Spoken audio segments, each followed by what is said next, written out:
자, 일단 김진표 국회의장이 오늘 상정을 해줘야 가능한 일이라는 이야기 조금 전 들으셨는데요. 민주당은 김진표 의장을 압박하고 있습니다. 이런 가운데 박지원 당선인이 이런 발언을 해서 지금 논란이 일고 있습니다. 김진표의 오늘 있기까지는 내가 차관, 수석, 장관 다 시켰는데 저 안 돼요. 똑같은 놈들이지. 놈이지 뭐. 윤석열이나 다 똑같은 놈들이지. 네, 진짜. 아이고, 지금 방송 나가는 거예요? 나가고 있는 겁니다 지금. 어이구 이거 내가 너무 세게 했구나. 저는 소신껏 얘기를 했고요. 예. 김진표 의장이 한 달이면 물러가시잖아요. 직권상정을 하지 않고 해외 나간다? 이건 아니지.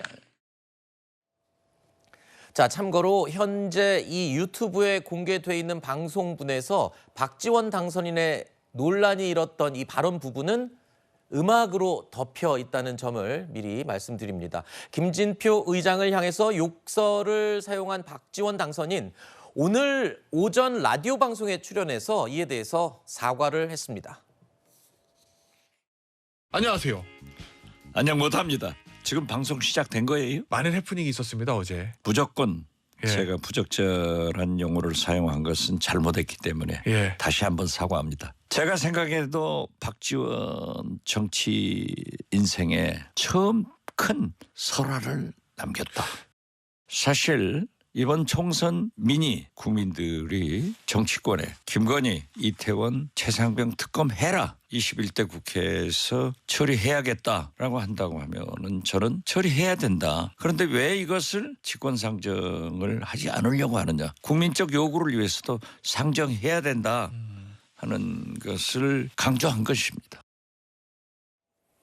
자, 이번 박지원 당선인의 발언으로 지난 2021년 8월이었죠. 김승원 의원이 당시에 박병석 의장을 향해서 GSGG, 그러니까 욕설을 떠올리는 이 표현을 쓴 일까지 다시 언급되고 있습니다. 김진표 국회의장을 압박하고 있는 민주당의 최근 행보를 두고 정치권 일각에서는 이 차기 국회의장 후보들에게 던지는 일종의 메시지가 아니냐라는 해석도 나오고 있습니다. 그리고 조금 전에 그 박지원 당선인의 발언이 실수로 한 건 아니다. 왜냐하면 박지원 당선인의 그 정치적인 경력을 봤을 때 절대 몰라서 했을 리는 없다라는 얘기도 있고요. 일단 압박하는 메시지가 아니냐는 의견에 대해서 어떻게 보세요? 그 김진표 국회의장이 옛날에 차관 장관을 우리 박지원 당선인께서 시켜주셨구나라는 새로운 사실을 알게 되고 너무 기뻐하실 것 같고요. 네. 대한민국에서 어떤 말을 어떻게 해야 뉴스에 나가는지를 가장 잘 아는 정치인 중에 한 명이 박지원 당선인입니다. 네. 그래서 저는 뭐 본인께서는 실수라고 하시는데 뭐 시청자 여러분께서 잘 판단하실 거라고 믿고요. 네. 어쨌든 저희 민주당으로서는 차기 이제 국회의장의 기준이라는 것이 네. 기계적 중립은 절대로 안 된다. 네. 그러니까 우리가 기계적 중립이 안 된다는 말은 내용에 대해서 생각도 안 하고 무조건 여당 야당 합의해서 와라 이런 거 안 된다는 거예요. 네. 과감하게 본인 내용을 공부도 좀 하고 해서 국민의힘의 말이 오르면 국민의힘 편도 들어주고 네. 민주당이 오르면 자기 친정이라고 편들 거 그런 거 욕먹을 거 걱정해서 민주당 편 안 들지 말고 과감하게 들으라 이거예요. 네. 그래야지 원활한 국회가 돌아가는 것이지 무조건 뭐 여야 합의만 해오세요 이런 식으로 되는 거는 네. 부적절하다. 저는 그렇게 봅니다. 자, 그러니까 바로 이런 이야기 때문에 차기 국회의장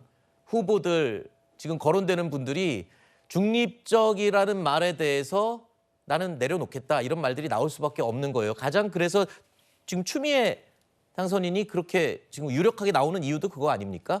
예, 그 추미애 당선인은 제일 처음에 뭐라고 얘기를 했냐면은 대통령이 거부권을 너무 남용을 한다 그러면은 대통령이 거부권을 행사했을 때 재결하는 요건이 지금 200명이지 않습니까? 3분의 2. 네. 그거를 정족수를 낮추는 개헌을 하겠다 그런 얘기까지 하셨어요. 그래서 지금 추미애 의원을 필두로 조정식 의원이나 뭐 정성호 의원이나 다른 그 후보들이 계속 강성 발언을 내놓는데 이거는 협치보다는 그냥 무슨 받들어 총하듯이 우리가 미룬 법안을 그냥 앞으로 고하겠다 이렇게 지금 하는 걸로 보여지고 박지원 의원은 국회의장을 마음속에는 염두에 두고 있는 것 같은데 추미애 의원한테 선점당한 거잖아요. 그 화제성을 뺏기고 뭔가 이렇게 다른 후보자들에 비해서 밀리는 것 같으니까는 어제 이렇게 강공을 하시면서 욕설을 하신 게 아니냐. 본인은 마이크가 꺼졌는지 몰랐다고 하시지만은 고수시잖아요. 그래서 그거를 저는 마이크가 꺼졌는지 나는 몰랐다. 이거를 과연 신빙성이 있다고 볼 것인가. 사실 거기에 대해서도 의문인데 국회의장이라는 자리는 국회의 가장 어른이고 네. 양쪽을 화합하라고 하기 위해 가지고는 당적도 이탈하게 돼 있는데 저렇게 그냥 한쪽으로만 너무 이렇게 치우쳐가지고는 알겠습니다. 앞으로는 입법 독주라는 비판이 나올 수도 있을 것 같습니다. 박지원 의원의 뭐 의도성 여부는 개인 의견으로 네. 알고 밝혀두고 이야기를 이어가겠습니다.